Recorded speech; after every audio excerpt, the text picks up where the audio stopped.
ওই তো জিন, জিন, তুমি না আমাকে তিনটা ইচ্ছা পূরণ করতে চাইছিলে? অবশ্যই, বল তোদের প্রথম ইচ্ছা কি?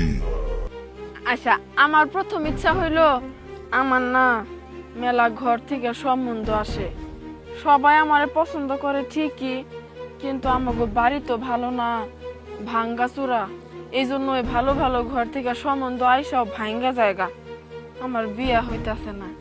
তাই আমাকে যদি একটা সুন্দর দেখা বাড়ি দিতে, তাহলে আল্লাহ আমার দিকে একটু মুখ তুলে তাকাইতো আর কি, আমার ভালো ঘরে বিয়ে হইতো, আমার বাপ মা অনেক খুশি হইতো। ঠিক আছে, যেখানে তুই তোর ঘরটি চাস সেখানে এক টুকরো ইট রেখে আয়, এখনই একটি ডুপ্লেক্স ঘর হয়ে যাবে। ও আচ্ছা, আমরা এখনই যাইতেছি। ও আব্বা, ওই যে দাদা যে তোমার একটা জমি দিছিল, এটাই সেই জমি না? হমা এটাই তো, আর তো জমি নাই। আচ্ছা, তাহলে আমাকে বাড়িটা এই জমিতে করলেই তো ভালো হয়।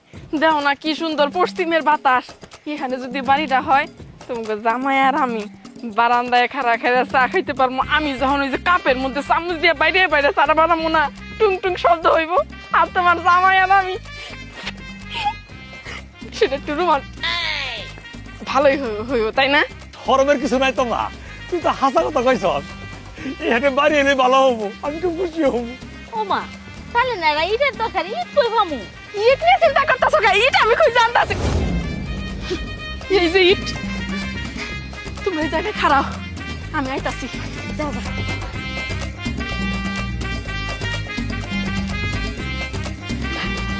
এখন বাড়িটা হয়ে যাবো।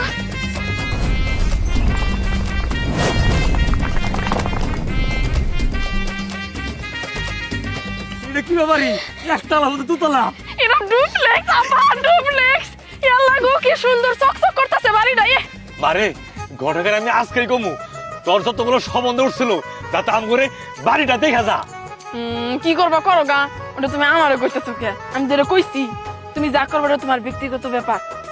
ও মা, সময় নষ্ট করো না, দ্বিতীয় ইচ্ছার কথা কও, জিন আবার বেজার হয়ে যাবো গা, কত দেরি করতেছি আমরা। হ্যাঁ মা, বাড়ি তো হইলই, কিন্তু খালি তো বাড়ি দিয়ে তো আর বিয়ে চাবে না। যদি অনেকগুলো সম্পত্তি, বড় একটা গৃহস্থ, গোয়াল ভরা গরু এসব থাকলে দাম পাওয়া যায়, বিয়ের গড়া তাড়াতাড়ি আহে। আচ্ছা, তাহলে তুমি এখন আমার কি চাইতে কইতাছো? খুইলা কম তো বুঝতাছি না। আসলে বুঝোস নাই, তোর বাবা কমার চাইতাছে আমগর কয়েক বিঘা জমি, ফসল টসল সহ আর খামার বড় গরু, এরকম কিছু হইলে ভালো হইতো। ও এইবার বুঝছি, তোমরা মোটামুটি একটা বড় গৃহস্থ হইতে চাইতেছো, তাই তো? আচ্ছা, আমি জিনের কাছে দিলে তাই চাই। ও উমা, জিন তুমি এখনো দাঁড়ায় রইছো, আমার কথা শুনতাছো এখান থেকে? হ্যাঁ, আমি দাঁড়িয়ে দাঁড়িয়ে তোদের সব কথা শুনতেছিলাম। বল তোদের দ্বিতীয় ইচ্ছাটি কি? আমার বাবা কি কইলো শুনো নাই? আমাকে ধানি জমি দাও, দুনিয়ার ফসল থাকবো, বিঘায় বিঘায় জমি দাও, একটা বড় গরুওয়ালা খামার দাও, যে খামারের ভিতরে দুনিয়ার গরু আর গরু। ঠিক আছে, তুই ডান দিকে তাকিয়ে দেখ, যত দূর চোখ যায় সকল সম্পত্তি তোদের।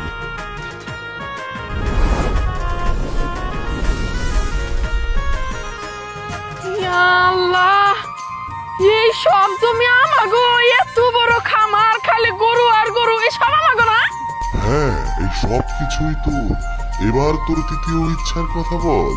আচ্ছা খারাও, তৃতীয় ইচ্ছাটা চাওয়ার আগে নিজের মধ্যে একটু পারিবারিক আলাপ আলোচনা কইরা তারপর তোমার জানামো। হ্যাঁ, আমরা এখন একটু বাড়িতে যাই, তোমার পরে ডাক দিবো, পরে তুমি আইসো। হ্যাঁ ঠিক আছে, জো হুকুম মালিক। আসো আসো আসো আসো। কেমনে কি করলে ভালো হইব মা?